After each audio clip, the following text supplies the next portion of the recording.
السلام علیکم ورحمۃ اللہ. لا حول ولا قوة الا باللہ. حسبنا اللہ ونعم الوکیل. یا حی یا قیوم برحمتک استغیث.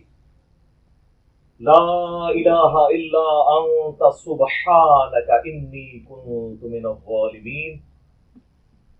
اللہم صلی علی محمد وعلی آل محمد واصحاب محمد اجمعین الی یوم الدین. آمین. مفتی صاحب آئے ہوں اور اس کے بعد اتنے سوالات کیسے آ سکتے ہوں؟ انہوں نے فی الحال بڑے کال رکھو. ٹھیک ہے. 5 منٹ کی جو ان کی ویڈیو تھی نا جی، جاتے جاتے انہوں نے جو ڈرتے ڈرتے ایسے ایسے دیکھتے ہوئے بنائی اور جس طرح آئے تھے ویسے ہی چلے گئے، اس کو میں 10 علمی پوائنٹس کی شکل میں ڈسکس کروں گا.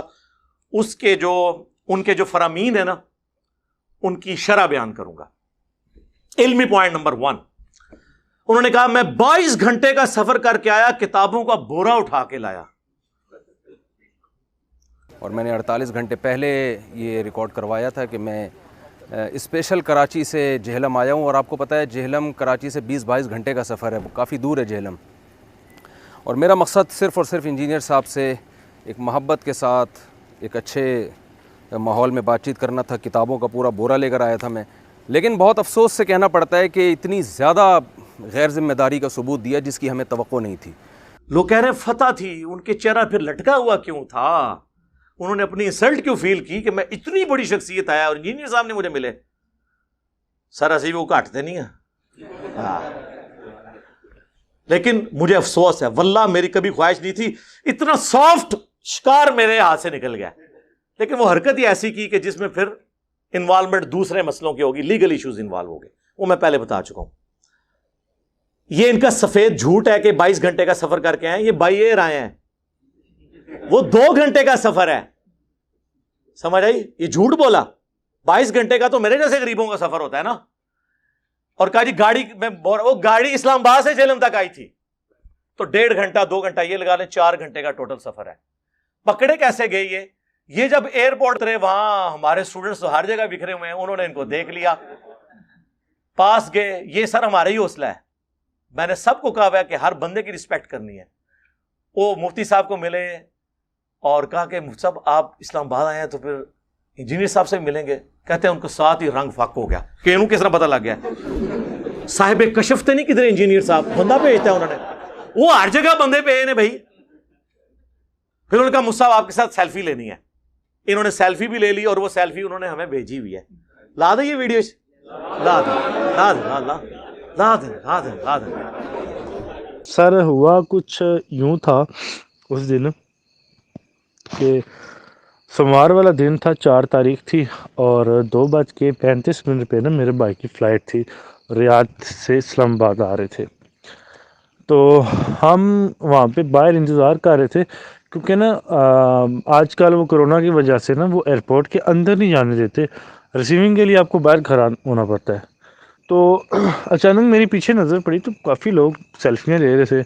میں نے کہا یار پتہ نہیں کون آیا ہوا. میں نے دوست کو بولا، میں نے کہا یار پتہ نہیں کون آیا ہوا ہے، لوگ سیلفیاں لے رہے ہیں. خیر چھوڑو، ہم بھائی کو دیکھتے ہیں. پھر وہ جو میرا دوست تھا وہ اس کی نظر پڑی، وہ کہتا مفتی صاحب آئے ہیں. تو جب دیکھا تو واقعی مفتی صاحب تھے. پھر ہم گئے، جب ان کے پاس سیلفی لینے گئے نا تو وہ پریشان تھے، مطلب اس وقت بھی پریشان تھے. ان کا پریشانی اس وجہ تھی، وجہ یہ تھی کہ جو بندہ ان کو لینے آ رہا تھا نا وہ نہیں تھا پہنچا، کیونکہ وہ اس کا انتظار کر رہے تھے. اس کو بار بار فون ملا رہے تھے کہ بھئی تو کدھر ہے. تو پھر ہم نے سیلفی لی. اس کے بعد ہم نے کہا جی آپ انجینئر علی مرزا صاحب سے بھی ملنے آئے ہیں، تو کب آ رہے ہیں اکیڈمی؟ تو پھر ان کو تھوڑا سا ان کا اور چہرہ ڈاؤن ہو گیا، تو ان کو پتہ چل گیا کہ یہ کہ اسٹوڈنٹ تو نہیں ان کے. پھر ہم سے انہوں نے سوال کیا کہ آپ اکیڈمی جاتے ہیں؟ تو ہم نے کہا جی ہم جاتے ہیں اکیڈمی. تو پھر جب انہوں نے یہ سنا نا تو ان کا چہرے کے تاثرات اور زیادہ چینج ہو گئے. مطلب کہ ان کا چہرہ ہی الگ ہو گیا. تو پھر ہم میرے ساتھ جو دوست تھا نا وہ کہہ رہا ان سے مزید بات کرتے ہیں، مطلب نا آپ، تو پھر وہ میں نے کہا یار چھوڑو، بحث کا ٹائم نہیں ہے ادھر، پھر خواہ مخواہ کو تماشا بنے گا تو مقصد نہیں ہے۔ تو بہرحال یہ ہے کہ علی بھائی کا جب انہوں نے نام سنا اور اس کے بعد ان کے چہرے کے تاثرات چینج ہو گئی، مطلب ان کے ذہن و گمان میں بھی نہیں تھا کہ مجھے کوئی ان کا اسٹوڈنٹ ملے گا۔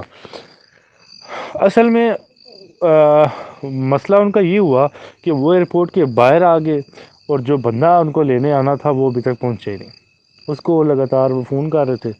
تو بہرحال ان کا یہ سین بن گیا۔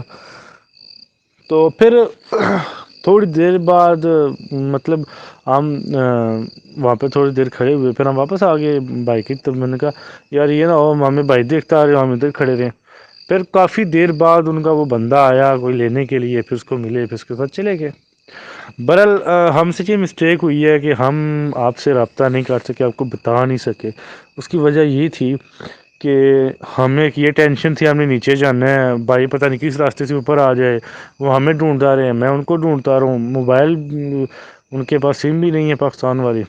تو بہرحال پھر وہ اس ٹینشن میں ہم نیچے چلے گئے، انتظار کرتے رہے تقریباً باہر جا کے تقریباً 4:25-30 پہ باہر آئے ہیں، کیونکہ وہ کرونا ٹیسٹ وغیرہ ہو رہے تھے۔ پھر ہم وہاں سے نکلے، ہم نے واہ کینڈ جانا تھا، وہ بھی ٹینشن تھی، پھر واہ کینڈ چلے گئے، وہاں سے پھر واپس آئے، اسلام آباد جانا تھا، پھر تقریباً ہم رات 12 بجے پہنچے، بس اس ٹینشن میں تھے۔ اور پھر وہ ہمیں یاد نہیں رہا بتانے کا، بس ہماری یہ مسٹیک ہوئی ہے۔ پھر اگلے دن بھی بیزی رہے ہیں، تو بس اس ٹینشن میں ہم آپ کو بتا نہیں سکے۔ اصل بھائی نا پتہ کیا، وہ ان کا یہ سین تھا نا، ان کے یہ تھا کہ میں جو ایئرپورٹ سے نکلوں گا نا تو ساتھ ہی گاڑی میں بیٹھ کے تو اللہ حافظ، مجھے کسی نے دیکھنا نہیں ہے۔ وہ بیچارے اتنی دیر کھڑے رہے جناب، فون پہ فون، فون پہ فون، فون پہ فون، اس کو ملا رہے ہیں کہ یار تو کدھر ہے، کب آئے گا۔ تو وہ کافی لیٹ بندہ پہنچا۔ تو پھر یہ تھا کہ میرا جو ساتھ دوست تھا نا وہ بھی علی بھائی کا لسنر ہے، تو اس نے نا مجھے کہتا کہ یار آؤ ان سے بات کرتے ہیں، ساتھ ویڈیو بناتے ہیں، تو آپ ویڈیو بنانا میں بات کروں گا ان سے نا۔ تو میں نے اس کو منع کیا، میں نے کہا یار چھوڑ، ابھی یہ ٹائم نہیں ہے، ان کا موڈ بھی کچھ آف سا ہے، دفعہ کر۔ اور یہ اصل میں مجھے یہ تھا کہ پراپرلی آپ لوگوں کے ساتھ رابطے میں ہیں اور آئے ہیں، اور آپ سب کو پتہ ہوگا، تو اگر مجھے اس چیز کا علم ہوتا نا تو میں فوری رابطہ کر لیتا۔ مجھے اس چیز کا علم ہی نہیں تھا، یہ تو بعد میں مجھے پتہ چلا کہ یہ تو کوئی فلم اور ڈال کے چلے گئے ہیں۔ اور پھر ساری سچویشن جو میں نے پیچھے دیکھی ہے، پھر اس کی کہانی کی مجھے سمجھ لگی کہ یار یہ اتنے ایئرپورٹ میں گھرے اتنے پریشان کیوں تھے کہ بندہ کا بار ہے۔ حالانکہ ان کی تو فین فالوئنگ اتنی زیادہ تھی ایئرپورٹ پہ جناب، کبھی کوئی ادھر سے آ کے سیلفی لے رہا ہے، کبھی کوئی لے رہا ہے۔ تو حالانکہ بندے کو خوش ہونا چاہیے کہ یار میرے اتنے زیادہ لوگ چاہنے والے آئے ہیں، تو خوش ہونا چاہیے تھا، پر ان کے تاثرات ہی الگ تھے۔ کیوں الگ تھے؟ وجہ یہی تھی کہ مجھے کوئی علی بھائی کا اسٹوڈنٹ نہ دیکھ لے، تو آگے تک بات نہ چلی جائے۔ بھائی یہ تو بعد میں پتہ چلا جب انہوں نے یہ سارا ڈرامہ کریٹ کیا۔ تو پہلا جھوٹ یہ کہ 22 گھنٹے کا سفر نہیں، 2 گھنٹے کا سفر۔ دوسرا یہ ساتھ ہی اس کے یہ جو انہوں نے کہا کہ بورا لے کے ہوں کتابوں کا، سر قرآن و حدیث سے دلائل دینے کے لیے بوروں کی ضرورت نہیں ہوتی، یہ بابوں کی کتابوں سے حوالے دینے کے لیے بوروں کی ضرورت ہوتی ہے۔ یہ تو ایک موبائل کے اندر حدیث کی کتابیں آ جاتی ہیں، اور قرآن یہ کتابیں وہ دوسری لے کے آتے ہیں، حدیث کی نہیں لے کے آتے، تو بورے کی تو ضرورت ہی نہیں تھی۔ آپ اپنے عقائد المحند علی المفند جس کا تعارف شریف اینڈ پہ میں کرواتا ہوں، اور حضرت معاویہ رضی اللہ تعالیٰ عنہ کا خروج خلیفہ راشد مولا علی رضی اللہ تعالیٰ عنہ علیہ السلام کے خلاف، آپ اگر امیر شام کی حمایت کرتے ہیں تو اس کو قرآن و حدیث سے ثابت کریں نا، بابوں سے تو ثابت نہیں کرنا۔ علمی پوائنٹ نمبر 2، میں محبت بھرا پیغام لے کر آیا تھا انجینئر صاحب کے لیے۔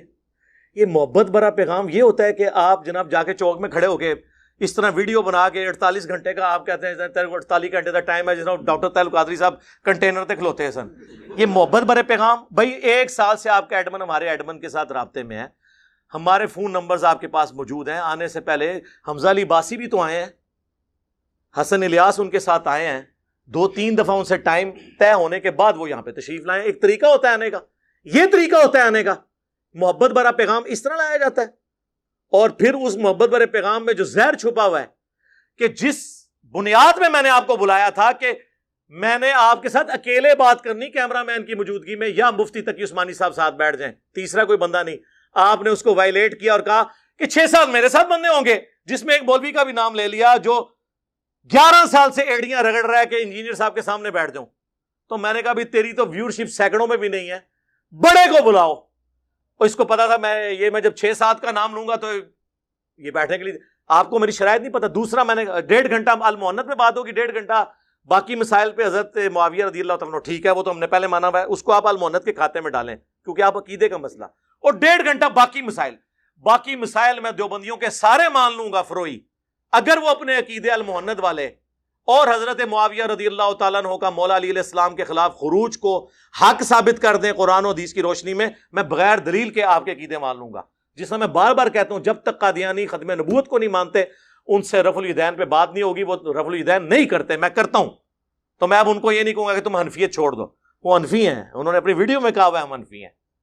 جی, حنفیوں سے نکلا ہوا ایک وہ ٹوٹ کے الگ ہوا جن کی ہم نے تکفیر کی. We follow generally Imam Abu Hanifa's fatwa were very largely accepted by the ulama, and unless we find reasons to disagree with him, we would generally follow the fiqh Hanafiya. Investigate personally directly.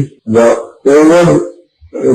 overbearing principle should be that you follow Hazrat Imam Abu Hanifa. This is the entire attitude of Jamaat Ahmad.